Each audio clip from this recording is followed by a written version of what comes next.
Hello friends, welcome to FSC channel. दोस्तों, FSC channel में आपका स्वागत करता हूं।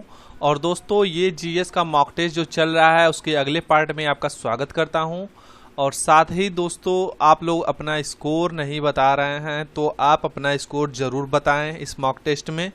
तो चलिए शुरू करते हैं। इससे पहले यदि आप चैनल पर पहली बार विजिट कर रहे हैं तो चैनल को सब्सक्राइब कर लें और इसके पहले वाले जो भी वीडियोज़ डाले गए हैं मॉक टेस्ट से रिलेटेड, वहाँ पर जाकर अपना मॉक टेस्ट दें और रिविज़न कर लें। दोस्तों, वीडियो शुरू करने से पहले आज की मोटिवेशन लाइन जो है, जीवन में कठिनाइयां हमें बर्बाद करने नहीं आती हैं, बल्कि यह हमारी छुपी हुई सामर्थ्य और शक्तियों को बाहर निकालने में हमारी मदद करती हैं। कठिनाइयों को यह जान लेने दो कि आप उससे भी ज़्यादा कठिन हो। तो इस लाइन से आप क्या समझते हैं? बहुत ही सिंपल लाइन है, आपको बताने की ज़रूरत नहीं है। आप पढ़ाई करते हैं तो एग्ज़ाम देने भी जाते हैं, वहाँ पे सफल असफल होने की बात होती है। तो ऐसा नहीं है कि कोई भी सफलता बड़े आसानी से मिल जाती है। जैसे कि मान लीजिए एग्ज़ाम्पल हम देते हैं, जैसे हम लोग पढ़ाई करते हैं 7 घंटे 8 घंटे 10 घंटे, तो ऐसा नहीं है कि इससे आपके नौकरी में इसका कोई काम नहीं है। इसका मतलब ये है कि आप उसके लिए पहले से ही प्रिपेयर हैं और आप किसी भी काम को करने के लिए तत्पर रहेंगे। आपके सामने कोई भी टास्क दिया जाएगा तो बड़े आसानी से उसको कंप्लीट कर सकते हैं। लेकिन यही सारी चीज़ें जो व्यक्ति नहीं किया रहता है तो वो काम से जी चुराता है, वो कभी भी सफलता की सीढ़ी पे नहीं जा सकता और हर एक काम को उसको टालने की आदत होती है, तो इसीलिए वो सफल नहीं हो पाता। तो इसका मतलब सीधा सा यही है कि आपको सफल बनाने के लिए आपको कठिनाइयों का सामना करना पड़ेगा, और ये कठिनाइयाँ नहीं हैं, आपके लिए चुनौती होती हैं। तो चलिए आज की वीडियो शुरू करते हैं। दोस्तों, इस जीएस पार्ट में हम जीव विज्ञान के सारे महत्वपूर्ण क्वेश्चन ले रहे हैं और ये सारे क्वेश्चंस एग्ज़ाम में पूछे हुए हैं। दोस्तों, वीडियो शुरू करने से पहले, मॉक टेस्ट शुरू करने से पहले, आप ये हैशटैग देख रहे हैं speak up for SSC railway students. आप लोग ट्विटर पे, फेसबुक पे, सोशल मीडिया पे, हर जगह इस चीज़ का सपोर्ट कीजिए, इसको ट्रेंड में लाइए, क्योंकि सरकार हम लोग की बात नहीं सुन रही है। लगभग 3 दिन आज हो गया और कोई सुनवाई नहीं आई सरकार की तरफ से, और हम लोग जैसे बेरोजगार के लिए गवर्नमेंट ने आँख कान मुंह तीनों बंद करके रख लिया है। तो आप लोग सोशल मीडिया के थ्रू इस बात को रखिए और इस सरकार को जगाइए। आखिर कब तक हम लोग इंतज़ार करेंगे रोजगार का? आज का पहला क्वेश्चन है, मछलियों में उत्सर्जित पदार्थ क्या है? ऑप्शन ए एमिनो अम्ल, बी यूरिक अम्ल, सी यूरिया या डी अमोनिया। दोस्तों, इसका जो राइट आंसर होगा वो होगा अमोनिया। दोस्तों, यदि अमोनिया का रासायनिक सूत्र पूछेगा तो NH3 होता है, और ये पूछे कि अम्लीय होता है क्षारीय, तो आप लोग क्षारीय पे टिक कीजिएगा।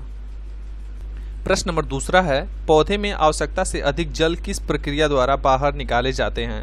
ऑप्शन ए अवशोषण, बी वाष्पोत्सर्जन, सी उत्सर्जन या डी प्रकाश संश्लेषण। तो इजी क्वेश्चन है, बड़े आसानी से आंसर दे सकते हैं आप। वाष्पोत्सर्जन प्रक्रिया के द्वारा पौधों में आवश्यकता से जब अधिक जल हो जाता है तो इसे बाहर निकाला जाता है। राइट आंसर हो जाएगा ऑप्शन नंबर बी।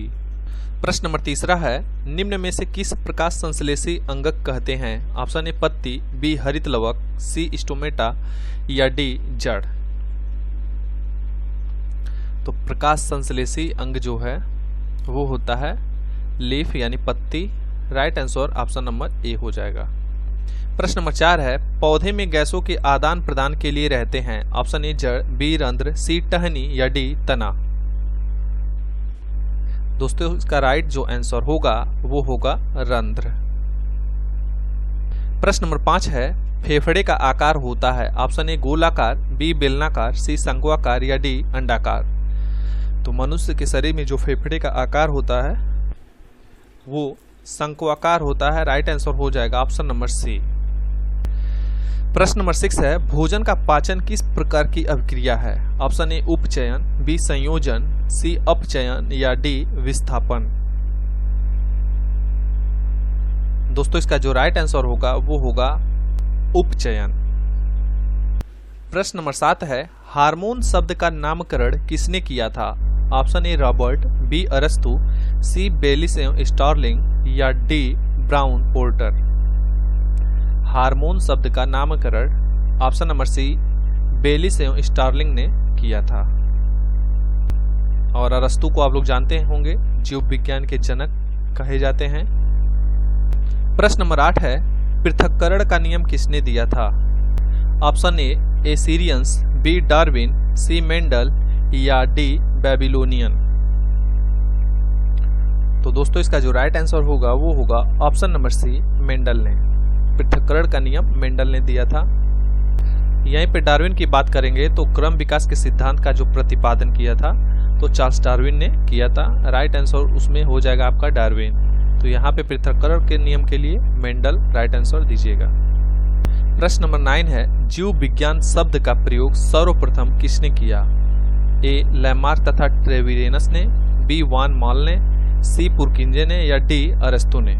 अब दोस्तों इसमें कंफ्यूज होने की बात नहीं है। जब शब्द की बात करेगा, शब्द का प्रयोग किसने किया था सर्वप्रथम, तो ऑप्शन नंबर ए लगाएंगे, लैमार्क तथा ट्रेविरेनस ने।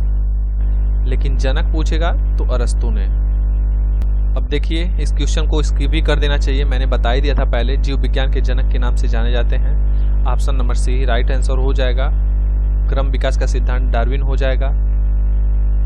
प्रश्न नंबर 11 है, वनस्पति विज्ञान के जनक के नाम से जाने जाते हैं। Option A Theophrastus, B Darwin, C Purkinje या डी अरस्तु। राइट आंसर हो जाएगा ऑप्शन नंबर ए थियोफ्रेस्टस। दोस्तों बहुत ही शानदार ये सारे क्वेश्चन है। क्वेश्चन नंबर 12, बॉटनी शब्द की उत्पत्ति किस भाषा के शब्द से हुई है? Option A Greek, B Latin, C French या डी पुर्तगाली। तो दोस्तों इसका राइट आंसर बताइए क्या होना चाहिए? दोस्तों इसका राइट आंसर जो होगा वो होगा ग्रीक से। ग्रीक भाषा से बॉटनी शब्द की उत्पत्ति हुई है। प्रश्न नंबर 13 है, फाइकोलॉजी में किसका अध्ययन किया जाता है? ऑप्शन ए कवक, बी शैवाल, सी विषाणु या डी ये सभी। तो माइकोलॉजी और फाइकोलॉजी में बहुत सारे स्टूडेंट कंफ्यूज हो जाते हैं। आप लोग याद कर लीजिएगा कि माइकोलॉजी के लिए आप कवक का अध्ययन करेंगे माइकोलॉजी के लिए, और फाइकोलॉजी के लिए शैवाल का अध्ययन करेंगे। तो इस तरह से ऑप्शन नंबर बी इसका राइट आंसर हो जाएगा। और वायरोलॉजी में विषाणु का अध्ययन किया जाता है।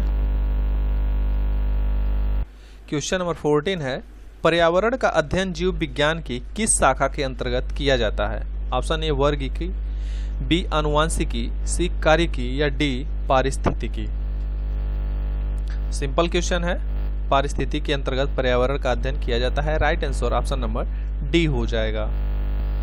क्वेश्चन नंबर 15 है, डेंड्रोलॉजी का संबंध है? ऑप्शन ए पौधों के अध्ययन से, बी पुष्पों के अध्ययन से, सी झाड़ियों के अध्ययन से या डी वृक्षों के अध्ययन से।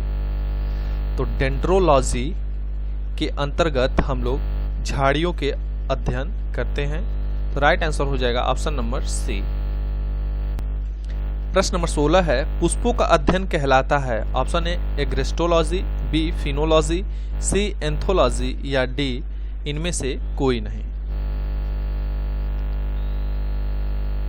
तो राइट आंसर दोस्तों हो जाएगा ऑप्शन नंबर सी एंथोलॉजी। प्रश्न नंबर 17 है, वनस्पति संवर्धन से संबंधित विज्ञान की शाखा को कहते हैं? Option A olericulture, B horticulture, C agriculture या डी फ्लोरिकल्चर। दोस्तों इसका जो राइट आंसर होगा वो होगा हॉर्टिकल्चर।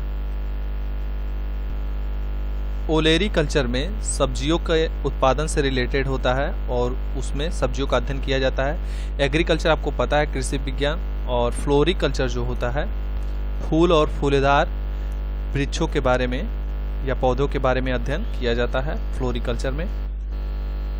प्रश्न नंबर 18 है, स्पर्मोलॉजी में किसका अध्ययन किया जाता है? ऑप्शन ए परागकण, बी बीज, सी फल या डी पत्ती। तो स्पर्मोलॉजी राइट आंसर हो जाएगा ऑप्शन नंबर बी बीज का।